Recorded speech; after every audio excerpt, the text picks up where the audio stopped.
Hi, and welcome to another episode of John's Motorcycle Rescue and Review. Today we're going to be looking at a recent rescue. It's a 1983 Suzuki GS1100L.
Suzuki's 1983 GS1100L was their big bore muscle cruiser of the time. When it came out, it was based on a lot of their proven technology, had Suzuki's excellent handling, has excellent brakes. It had their big air-cooled 1100cc four-cylinder motor, and just by all accounts, it was the best handling of the muscle cruisers that it competed against. It's a very simple machine. It's got two valve cylinder heads with shim type valve actuation and shaft drive. But honestly, it's just a pleasure to work on. Really a reliable machine. And in this video, I'm going to be doing an update on the project that I have here. It's started life under my care. I actually bought it as a parts bike, and long and the short of it is I was able to get it running. It ran fantastic. When I bought it, it only had 6,000 miles on it, and I went through the process of getting a Vermont registration and then a corresponding clean title for it. So it's now all legit and back on the road. When I bought it, the chrome on the bike, it looked like somebody had polished it with some coarse steel wool, and it had fine scratches over the chrome on most of the bike. The gas tank on the bike was rusted out on the inside. It looked okay on the outside, but had a significant amount of surface rust, so I ended up replacing that. I also replaced the charging system with a regulator, rectifier, and a stator.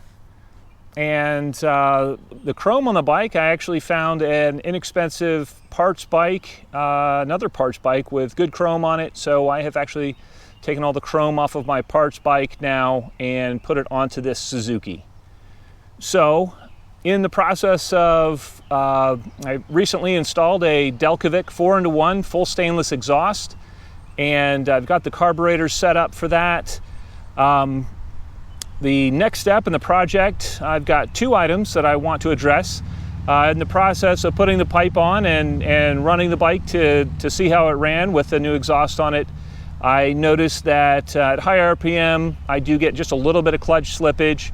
So I'm going to replace the clutch with an EBC unit.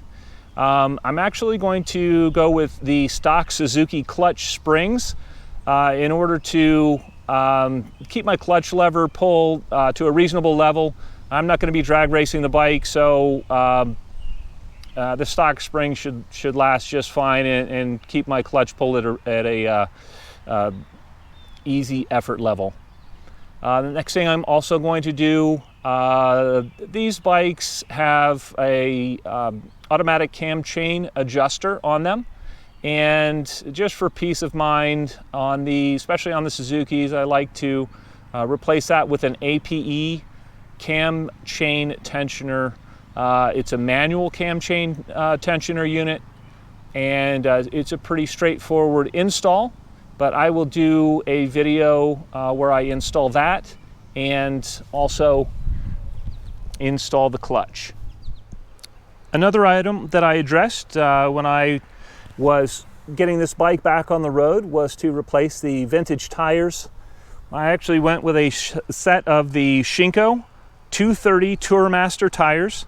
I've run these on quite a few of my vintage bikes, and honestly, I really like the way they perform and handle, and the tread wear seems to be lasting just fine on those. They're also a pretty cost-effective tire.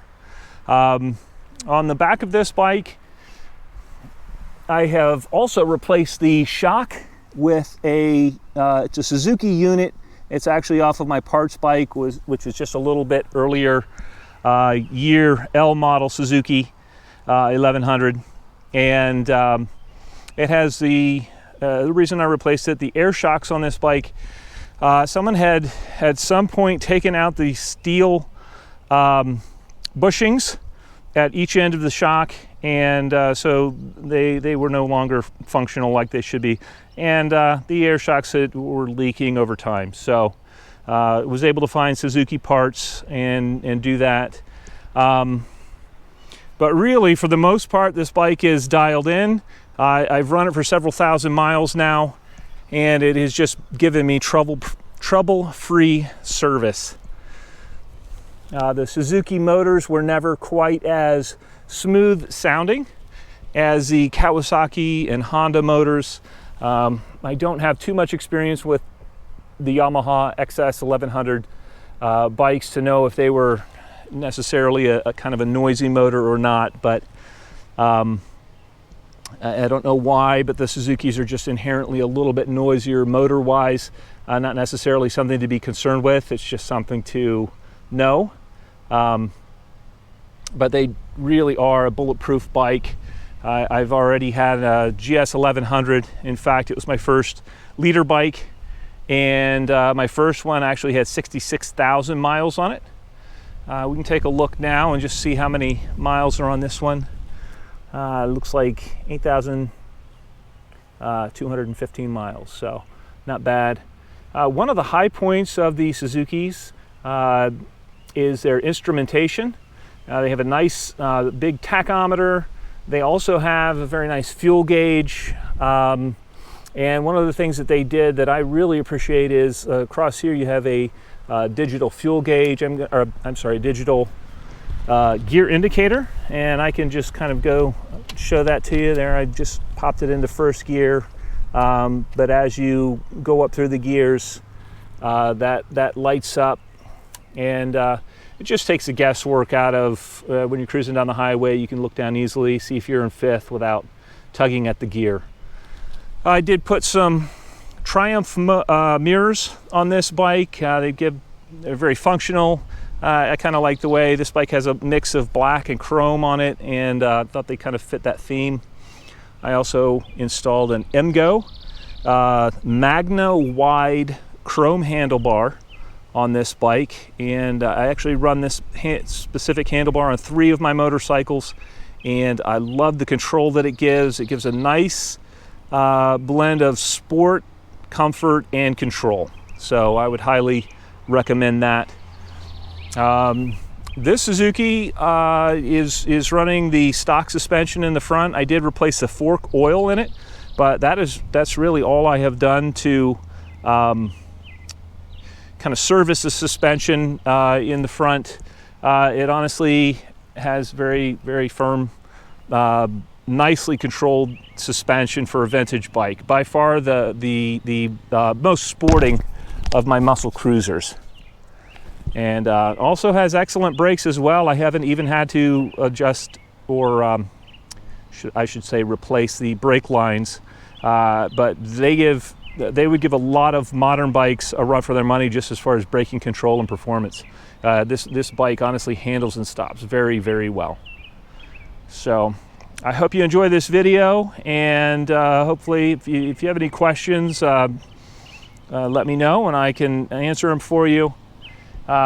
Just love the vintage bikes, and hopefully this inspires you to, if you have one, keep it running. And you know, if you're looking at purchasing one, do know that you'll have to invest a little bit of time and money to get them sorted out, but man, once you do, it's so worth it. They're so much fun, and they gather so much attention when you take it to a cycle show or biker breakfast or even the gas station sometimes. So just neat machines, and love to hear them running. So